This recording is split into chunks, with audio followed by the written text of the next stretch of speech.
जय हिंद। मैं हूं जितेंद्र कुमार। आप देख रहे हैं स्टडी से पढ़ तक। भारत के प्रधानमंत्री नरेंद्र मोदी जी के 3 सिपाही वो कौन कौन से हैं? आईटी, ईडी और सीबीआई। क्या नरेंद्र मोदी जी को इस देश के 140 करोड़ लोगों के ऊपर विश्वास उठ गया है?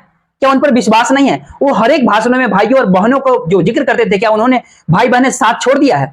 क्या मोदी जी के परिवारजनों ने क्या मोदी जी को समझ लिया है, परख लिया है? 2024 के लोकसभा चुनाव जैसे जैसे नजदीक आते जा रहा है, इंडिया अलायंस जो इंडिया गठबंधन जिस तरह से देश भर में अलग अलग हिस्सों में अलग अलग राज्यों के अंदर प्रभावी नजर आने लगा है, तो क्या इस दौर में अब एक साथ ईडी, आईटी और सीबीआई यानी इनकम टैक्स और सीबीआई ये तीनों ने मोर्चा अपना खोल दिया है, पूरी तरह से सक्रिय हो गया। अक्सर ये सियासी दल यह भी आरोप लगाते हैं कि एजेंसियां जो देश के अंदर एजेंसियां हैं वो मोदी जी के इशारे पर सुपारी लेकर के काम करती है।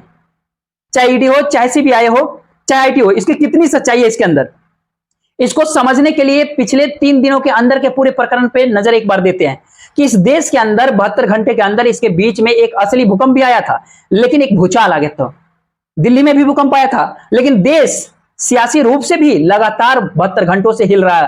राजनीतिक गलियारों में भूकंप का ये कंपन, इस भूकंप के अंदर एक तो सीधी कार्रवाई है जो नजर आ रही है और एक जो नजर नहीं आ रही है। दोनों को समझने के लिए आज हम आपको 72 यानी 3 दिनों के पीछे से लेकर के अब तक की पूरी खबर को बताते हैं और शुरुआत करते हैं कि जो न्यूज क्लिक था, न्यूज क्लिक के जो संपादक फाउंडर, उसके संपादक फाउंडर और फाउंडर ने कहीं से कुछ अवैध रास्ते से कोई धन लिया या जो गलत तरीके से धन लिया, कार्रवाई होनी चाहिए, बिल्कुल होनी चाहिए, जांच होनी चाहिए, लेकिन उससे जुड़े सारे पत्रकारों को एक झटके में छापा मारा गया, सबको थाने के अंदर ले गया गया।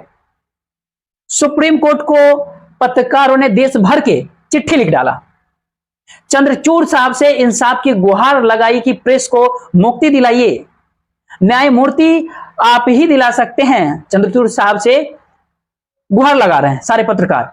और उसी दौरान पूरे दुनिया में फजीयत होने लगी। दुनिया भर के अखबारों ने क्या लिखा वो हम किसी एक पत्रकार जो पढ़ करके जो पत्रकारिता कर रहे थे उसका सर झुक जाएगा। लेकिन इस सारी हलचल, इस भूकंप के कुछ ही घंटे बीते थे।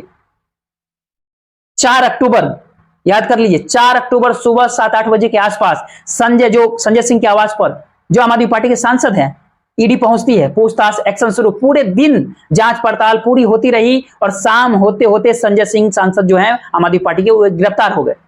दरअसल कल के दिन ही सुप्रीम कोर्ट में मनीष सिसोदिया आम आदमी पार्टी के वो भी नेता, उनकी जमानत की सुनवाई हो रही थी। और कल ही के दिन सुप्रीम कोर्ट में जैसे सवाल हुए, सुप्रीम कोर्ट का सवाल अगर हम आपसे जिक्र करें, यह सवाल किया गया था सुप्रीम कोर्ट की तरफ से मनीष सिसोदिया की जमानत के समय कि अगर ईडी को यह लगता है और ईडी इस निष्कर्ष पे अगर पहुंच चुकी है कि अगर पार्टी के खाते में धन गया है, अवैध रूप से आया हुआ धन आम आदमी पार्टी के खाते में गया है, तो आम आदमी पार्टी को आरोपित क्यों नहीं बनाया गया? तो कल अदालत के अंदर सरकार की तरफ से कहा गया कि इसका जवाब कल देंगे। लेकिन सुप्रीम कोर्ट में जिस समय मनीष सिसोदिया की जमानत पर सुनवाई हो रही थी, जिस समय जो अदालतों ने उनकी सुनवाई को खारिज कर दिया था, उसी वक्त उसी समय संजय सिंह के घर में ताबड़तोड़ एक्शन शुरू हुआ। शाम होते होते उन्हें गिरफ्तार कर लिया गया।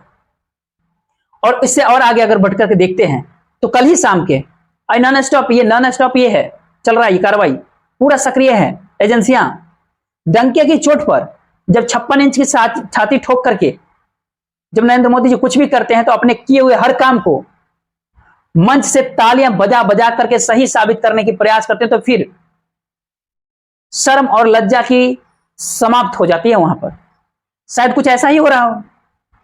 आज सुबह से ही 5 अक्टूबर, आज सुबह से ही, जो हम आपको पहले भी कहे कि 3 दिन से जिक्र कर रहे हैं, और मोदी जी के 3 सिपाही जो सीबीआई, ईडी और आईटी, तो एक्शन सुबह से है, फिर से सक्रिय है। पश्चिम बंगाल के अंदर एक साथ अब खुद भी देखिए कितनी पार्टियां आज सुबह से, तृणमूल कांग्रेस निशाने पे है, कांग्रेस निशाने पे, डीएमके निशाने पर, बीआरएस निशाने पर, चारों आप समझिए एक बार में।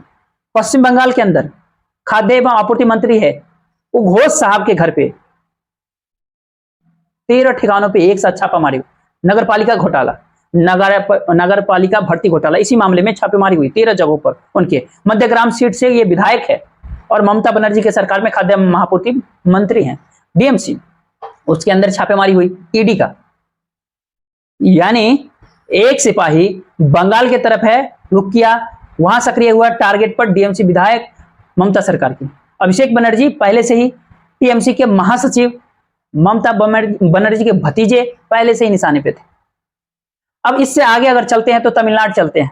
तमिलनाडु के अंदर दूसरा सिपाही आईटी वाले, आईटी ने तमिलनाडु में डीएमके के सांसद, क्योंकि इंडिया गठबंधन ने स्टालिन ब्रेक भूमिका में नजर आती, प्रमुख भूमिका में, और इंडिया जो पूरा जो संयोजन है इंडिया अलायंस का जो बना है, इंडिया अलायंस, उसके बनने में भी स्टालिन का भूमिका शुरू से ही महत्वपूर्ण रहा है।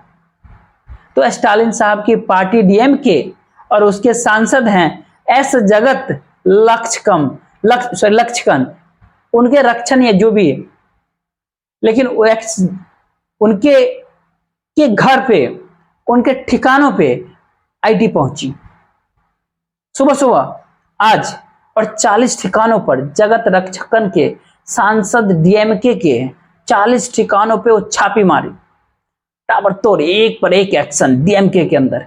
आगे इससे बढ़ते हैं, तेलंगाना के अंदर चलते हैं, टीआरएस जो बीआरएस जो हो गई, चंद्रशेखर राव वाली पार्टी जो भारतीय राष्ट्र समिति, नरेंद्र मोदी जी ने अभी कहा था कुछ दिन पहले तेलंगाना में रैली करके कि चंद्रशेखर राव, हालांकि उस झूठ का खूब पोस्टमार्टम किया गया, खूब चंद्रशेखर राव आकर के नरेंद्र मोदी जी से कहे कि हमको शामिल होना है एनडीए के अंदर, उन्होंने मना कर दिया।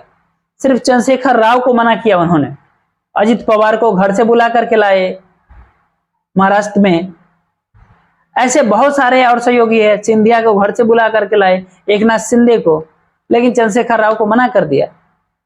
अब चंद्रशेखर राव को मना कर दिया था, वो खुद प्रधानमंत्री था, आगे भी भ्रष्टाचार पे तो कार्रवाई होगी, तो भ्रष्टाचार पे कार्रवाई के लिए बीआरएस के विधायक हैं मगंती गोपीनाथ, इनके भी घर पर आईटी की दस्तक हुई है, इनकम टैक्स की छापेमारी चल रही है, पूरे मनोयोग से, पूरी एकाग्रता के साथ छापेमारी की जा रही। इसके आगे अगर बढ़ते हैं तो कांग्रेस बच गई है, टीएमसी, डीएमके और डीआरएस, ये सारे नेताएं वही है, ये सारी पार्टियां वही है जो नरेंद्र मोदी जी के साथ नहीं।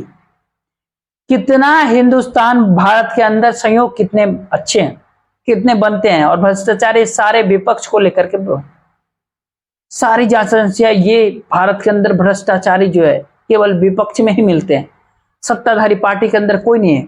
और वही विपक्ष के अगर एनडीए में अगर आता है, जो विपक्ष के जो कोई घोटाला किए हुए हैं, तो साफ पाक हो जाता है।